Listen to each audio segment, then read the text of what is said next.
Hey friends, and welcome back to A Simple Truth.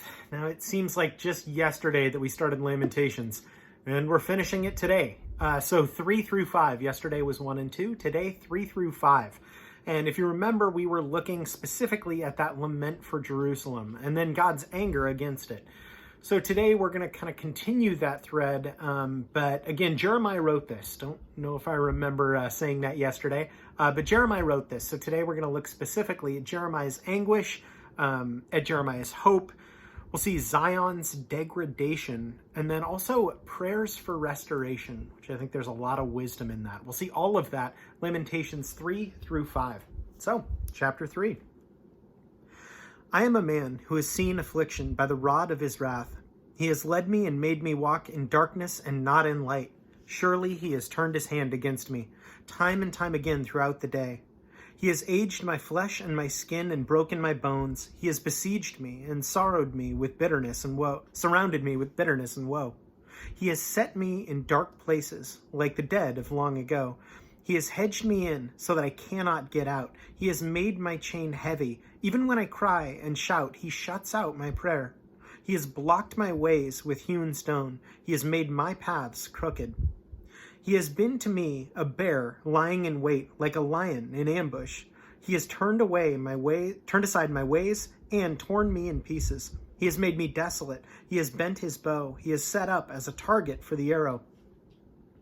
He has caused the arrows of his quiver to pierce my loins. I have become the ridicule of all my people, their taunting song all day long. He has filled me with bitterness. He has made me drink wormwood. He has also broken my teeth with gravel and covered me with ashes. You have moved my soul far from peace. I have forgotten prosperity. And I said, my strength and my hope have perished from the Lord. Remember my affliction in roaming, the wormwood and the gall. My soul still remembers and sinks within me. This I recall to my mind. Therefore, I have hope. Though the Lord's mercies we were not consumed, because his compassions fail not. They are new every morning. Great is your faithfulness. The Lord is my portion, says my soul. Therefore, I hope in him. The Lord is good to those who wait for him, to the soul who seeks him. It is good that one should hope and wait quietly for the salvation of the Lord. It is good for a man to bear the yoke in his youth. Let him sit alone and keep silent, because God has laid it on him. Let him put his mouth in the dust. There may yet be hope. Let him give his cheek to the one who strikes him, and be full of reproach. For the Lord does not cast off forever, though he causes grief. Yet he will show compassion, according to the multitude of his mercies. For he does not afflict willingly, nor grieve the children of men, to crush under one's feet all the prisoners of the earth, to turn aside the justice due a man before the face of the Most High, or subvert a man in his cause. The Lord does not approve. Who is he who speaks and comes to pass, when the Lord has not commanded it? Is it not from the mouth of the Most High that woe and well-being proceed? Why should a living man complain, a man for the punishment of his sins? Let us search out and examine our ways and turn back to our God. Let us lift our hearts and hands to God in heaven. We have transgressed and rebelled. You have not pardoned. You have covered yourself with anger and pursued us. You have slain and not pitied. You have covered yourself with a cloud. That prayer should not pass through. You have made us an offscourging and refuse in the midst of the peoples. All our enemies have opened their mouths against us. Fear and a snare have come upon us, desolation and destruction.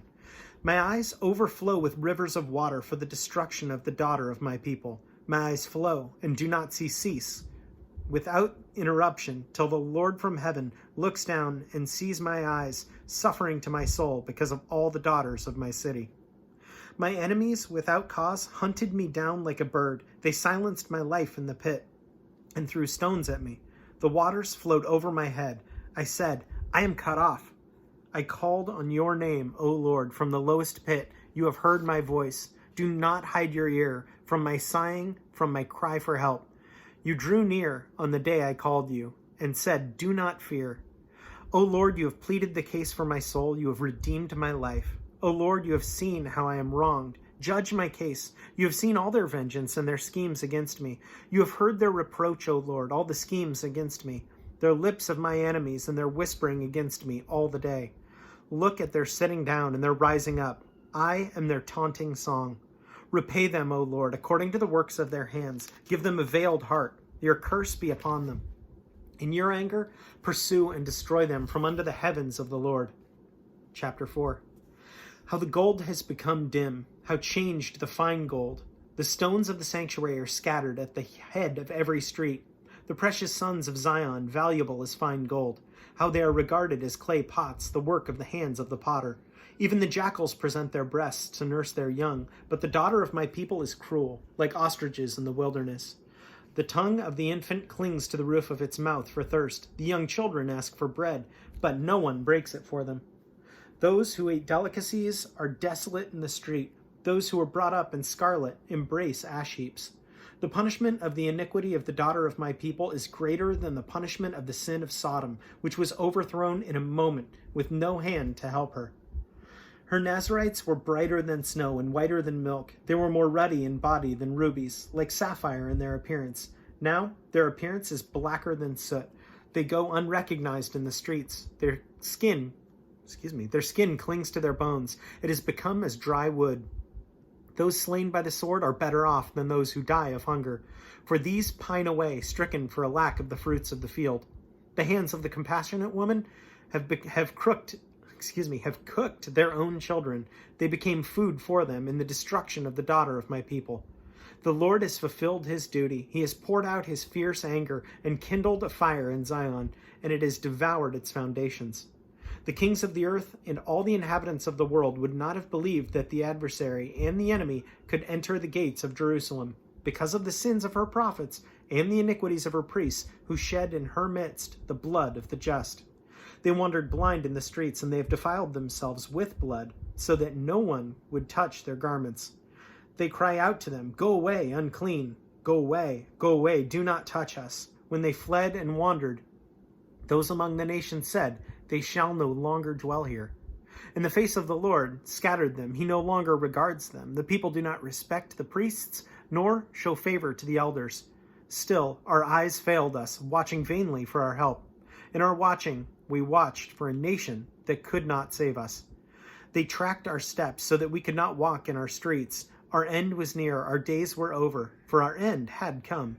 Our pursuers were swifter than eagles in the heavens. They pursued us on the mountains and lay in wait for us in the wilderness. The breath of our nostrils, the anointed of the Lord, was caught in their pits, of whom we said, "Under his shadow we shall live among the nations." Rejoice and be glad, O God, O daughter of Edom, you who dwell in the land of Uz. The cup shall also pass over to you, and you shall become drunk and make yourself naked.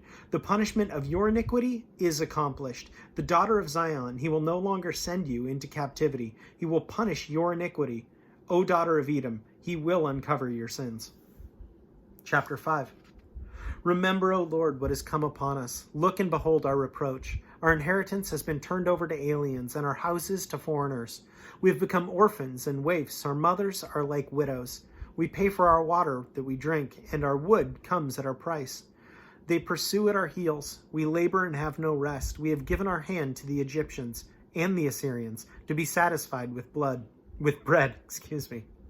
Our fathers sinned and are no more, but we bear their iniquities. Servants rule over us. There is none to deliver us from their hand. We get our bread at the risk of our lives because of the sword in the wilderness. Our skin is hot as an oven because of the fever of famine. They ravished the women in Zion, the maidens in the cities of Judah. Princes were hung up by their heads, and elders were not respected. Young men ground at the millstones. Boys staggered under loads of wood. The elders have ceased gathering at the gate, and the young men from their music. The joy of our heart has ceased. Our dance has turned into mourning. The crowd has fallen from our head. Woe to us, for we have sinned. Because of this, our heart is faint.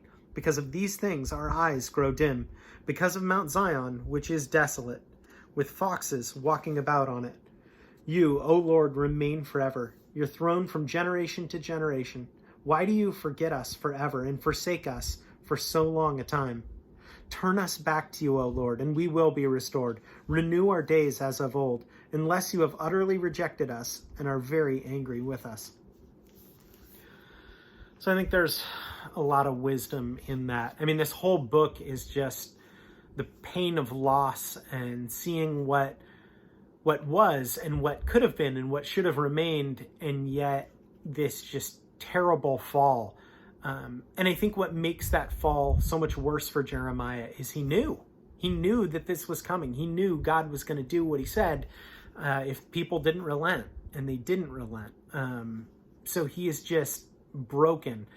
But that prayer for restoration at the end, I think, is just so wise. And I mean, I think about all of this stuff, just, I don't know, maybe I'm thinking too much on a microcosmal scale, but I often just think about all of this and introspect it into my life and think, man, you know, that a recognition of how far I have fallen is incredibly important. If I don't realize and continually realize how far I've fallen, then it's harder to remember that I've been redeemed because of Jesus, and to recognize what that is and exactly what Jesus has provided. So that continued prayer for a restoration of that relationship that was broken ages ago from Adam, and that I continue to break daily, all of that is so important to continue to pray for that and to continue to look longingly towards the restoration that we will have